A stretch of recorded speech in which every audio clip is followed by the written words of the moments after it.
قالت ان الملوک اذا دخلوا قریۃ افسدوها، اس نے کہا اور بڑی عقل کی بات کی کہ دیکھو بادشاہوں کا یہ اسلوب ہے یا طریقہ ہے، دستور ہے کہ وہ جب کسی بستی کو، کسی شہر کو، کسی علاقے کو فتح کرتے ہیں، اس میں داخل ہوتے ہیں تو وہاں بہت سی فساد پیدا کرتے ہیں، اور جعلوا عزت اہلها اذلہ، اور سب سے بڑی بات یہ کہ اس بستی یا اس قوم یا اس علاقے کے عزت والوں کو ذلیل کر دیتے ہیں۔ یہ ایک بہت اہم بات ہے جو اس نے کہی ہے۔ علامہ اقبال نے یہیں سے پھر وہ ایک نظم جو ہے اس کے لیے اس کو عنوان بنایا ہے، آ بتاؤں تجھ کو رمز آیا ان الملوک اذا دخلوا قریۃ، اسی آیت کے حوالے سے آ بتاؤں تجھ کو رمز آیا ان الملوک، سلطنت اقوام غالب کی ہے ایک جادوگری، خواب سے بیدار ہوتا ہے ذرا محکوم اگر، پھر سلا دیتی ہے اس کو حکمراں کی ساحری۔ لیکن اس میں یہ بات اہم ہے، جیسے کہ ہندوستان میں جب انگریز آیا ہے تو جو سب سے بڑا اس نے نقصان پہنچایا ہے خاص طور پر مسلمانوں کو، ہندوؤں کے معاملے میں یہ بات اس نے نہیں کی، اس لیے کہ ہندوؤں سے انہیں کوئی خوف نہیں تھا، اس لیے کہ ہندو پہلے بھی غلام تھے۔ جب انگریز یہاں آیا ہے تو ہندو مسلمانوں کے غلام تھے، وہ محکوم کے محکوم رہے، پہلے وہ مسلمانوں کے محکوم تھے، اب انگریزوں کے محکوم ہو گئے۔ تو ان کے لیے معاملہ چینج آف ماسٹرز کا تھا، یہ نہیں تھا کہ پہلے وہ حاکم ہو اور محکوم ہو گئے ہوں، محکوم کے محکوم رہے، چینج آف ماسٹرز کا معاملہ ہوا۔ مسلمانوں کا معاملہ یہ تھا کہ وہ حاکم تھے،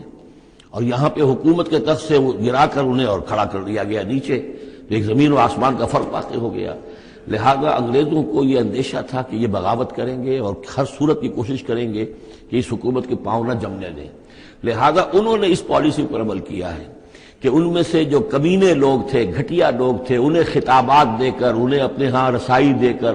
اپنے سرکار دربار کے اندر اونچے مقام دے کر انہیں اوپر کیا، اور جو شریف تھے، جن کے اندر کے عزت نفس تھی، انہیں نیچے دبایا۔ تو یہ بات بہت اہم ہے کہ کسی بھی حکمران قوم کہیں پر اگر وہ قابض ہو جائے تو اس کا یہ طریقہ ہوتا ہے، جیسا کہ ہم پڑھ چکے ہیں سورہ یونس میں کہ حضرت موسیٰ علیہ السلام پر بھی ان کی قوم کے کچھ چند نوجوان ہی ایمان لائے کھلم کھلا طور پر، وہ ڈرتے تھے۔ الا خوف من فرعون و ملئہم، ان کے اپنے سردار جو تھے وہ چونکہ ان میں سے کسی بہسوں کو انہوں نے اپنے دربار کے اندر جگہ دے رکھی تھی، لہذا وہ بھی گویا کہ اپنی قوم کے خلاف کام کرتے تھے فرعون کی وفاداری میں۔ جیسے ہمارے ہاں یہ خطابات یافتہ طبقہ جو انگریز نے بنایا تھا، یہ در حقیقت گویا کہ ایجنٹ بن گیا تھا حاکم قوم کا، اور یہ محکوموں کی جاسوسی بھی کرتا تھا اور محکوموں کو دباتا بھی تھا۔ قالت ان الملوک اذا دخلوا قریۃ افسدوها وجعلوا عزت اہلها ذلہ،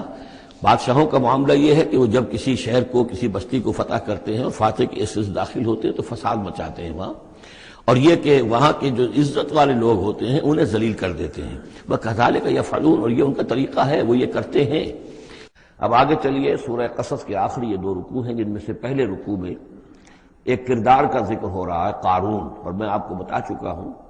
کہ یہ کردار جو ہے اسے بھی ایک فرد نہ سمجھیے، بلکہ یہ کہ جو بھی کوئی حکمران قوم ہوتی ہے وہ اپنی غلام قوم کے اندر اس طرح کے کردار باقاعدہ پیدا کرتی ہے، جس کو کہ کہا تھا ملکہ سبا نے کہ ان الملوک اذا دخلوا قریۃ جعلوا عزت اہلها اذلہ،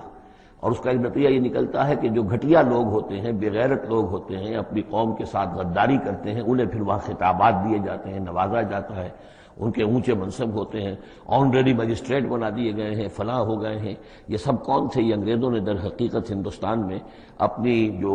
حکومت کو مضبوط کرنے کے لیے یہ ایک طبقہ جو ہے ہندوستانیوں میں سے ڈیولپ کیا تھا، اس طبقے کا یہ کردار ہے قارون۔ اچھا، اس قسم کے لوگوں کو پھر انگریز بڑے بڑے ٹھیکے دیتے تھے۔ اب آرمی کے سپلائی کے ٹھیکے ہیں تو بڑے بڑے ٹھیکیدار یہی ہوتے تھے، انہی کے پاس سرمایہ ہو جاتے تھے۔ یہ ساری چیزیں جو ہے ایک دوسرے سے ملی جلی ہوئی ہیں۔ اسی طرح کا ایک شخص جو ہے یہ قارون تھا اسرائیلی، اور نہ صرف اسرائیلی، حضرت موسیٰ علیہ السلام کا سگا چچا زاد بھائی، فرسٹ کزن، لیکن یہ کہ یہ حکومت کے ساتھ فرعون کے دربار میں اس کی رسائی تھی، وہاں اس کی پذیرائی تھی، اور وہاں سے اس کو مراعات ملتی تھی، اس نے اتنی دولت سمیٹ لی تھی، جیسے ہمارے ہاں بھی بعض اب جو سیاسی کردار ہیں وہ گویا کہ علامتی بن گئے دولت سمیٹنے میں، تو بے تحاشا دولت اس نے جمع کر لی تھی، اب اس کا کردار سامنے آ رہا ہے۔